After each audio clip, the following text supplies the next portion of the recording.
Saudaraku, orang yang beriman akan menyambut firman. Amin. Ya, jadi dia bukan hanya, oh saya disegarkan oleh makanan rohani ini, oh saya diberkati, gitu ya. Puji Tuhan.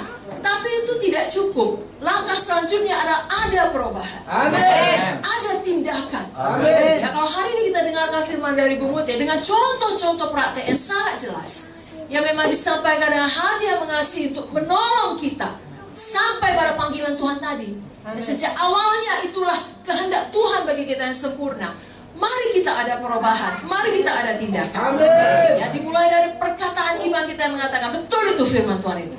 Ya, sayalah orangnya, saya akan melakukannya. Amin. Ya, inilah tempat saya di mana Tuhan telah mengutus saya. Amin. Dan sekaranglah saatnya saya berubah. Bukan nanti, bukan besok, bukan ketika masalah selesai. Sekaranglah saatnya. Kalau kita membaca dalam firman Tuhan, kisah daripada tokoh-tokoh Alkitab, semua mereka yang berhasil adalah orang yang menjawab demikian. Tetapi untuk meneguhkan kita juga, pada awalnya tidak semua mereka langsung menjawab demikian. Ketika mereka bertobat, lalu Tuhan memakai mereka menjadi orang yang memberi dampak pada generasi mereka. Amin. Kalau kita ingat Sarah, istri Abraham, ketika firman Tuhan datang kepadanya, dia juga tidak langsung menjawab, iya betul, saya orangnya yang akan melahirkan. Ya, betul, tidak ada yang mustahil bagi Tuhan. Nah, sekaranglah saatnya itu digenapi. Tidak, dia justru ketawa kan. Aku sudah tua. Bagaimana mungkin aku punya anak? Suamiku pun sudah tua, aku sudah tua. Justru yang sebaliknya dikatakan Sarah. Musa juga, ketika Tuhan memanggil dia di padang Midian, dia tidak langsung berkata, ya Tuhan, ini saya, utuslah saya. Sebaliknya dia berkata, bukan saya orangnya, bukan Mesir tempat saya. Yang jelas bukan sekarang saatnya Tuhan, pilih orang lain. Aku ini gagap, aku tidak pandai berkata-kata. Gideon juga ketika dipanggil Tuhan, dia berkata, aku adalah yang paling kecil di antara kaumku, di antara seluruh suku-suku Israel. Tapi apa kata Tuhan? Kaulah pahlawan yang gagah perkasa. Saudaraku, baik Sarah, baik Musa, baik Gideon, akhirnya bertobat. Dan kita tahu, lagi dalam kisah Gideon, hanya dengan 300 orang mengalahkan musuh yang begitu banyak. Saudara bukan perlu semua orang. Saudara hanya perlu orang yang Tuhan mau sama saudara. Saudara tidak perlu meyakinkan semua orang. Ada bagian kita masing-masing. Dan saudara, kita tidak perlu terlalu tinggi hati atau serakah. Itu bukan jalan Tuhan, tapi ada panggilan kita. Baik secara pribadi, baik secara sidang. Itu yang kita kerjakan. Amin. Amin, saudaraku. Amin. Jadi sesuatu harus berubah dari cara berpikir kita yang lama. Amin. Puji Tuhan, Sarah, Musa, Gideon, dan tokoh-tokoh lain dalam Alkitab, akhirnya berkata, ya Tuhan, saya orangnya.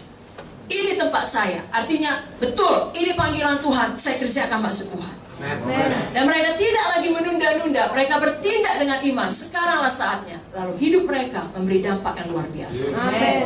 Biar hidup kita juga demikian. Amin. Dan sekali lagi, kerap kali ketika Tuhan memanggil, keadaan di sekeliling tidak mendukung. Keadaan Sarah tidak mendukung, umurnya sudah tua. Keadaan Musa tidak mendukung, dia sudah nyaman di Midian. Keadaan Gideon tidak mendukung. Pada saat itu bangsa Israel ditekan. Tahukah saudara, Tuhan Yesus pun lahir di saat yang paling tidak tepat. Saat bangsa Israel di tengah-tengah opresi daripada bangsa lain.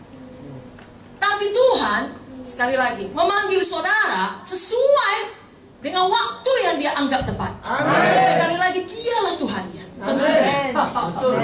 Bukan kita yang mengaturnya. Ya, jadi kita tidak bisa membuat alasan bukan saat yang tepat ini Tuhan, bukan tempat yang tepat ini Tuhan.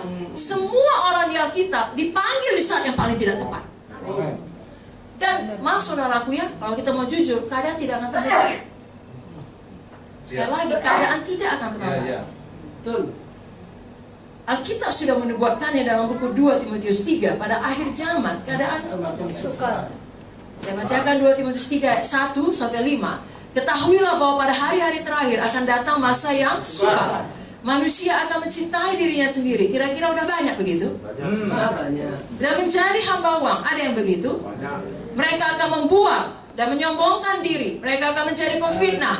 Mereka akan berontak terhadap orang tua dan tidak tahu berterima kasih, tidak mempedulikan agama, tidak tahu mengasihi, tidak mau berdamai, suka menjelekkan orang, tidak dapat mengekang diri, garang, tidak suka yang baik, suka mengkhianat, tidak berpikir panjang, berlagak tahu, lebih menuruti hawa nafsu daripada menuruti Allah. Secara lahiriah mereka menjalankan ibadah mereka, tapi pada hakikatnya mereka memungkiri kekuatannya. Jauhilah mereka itu.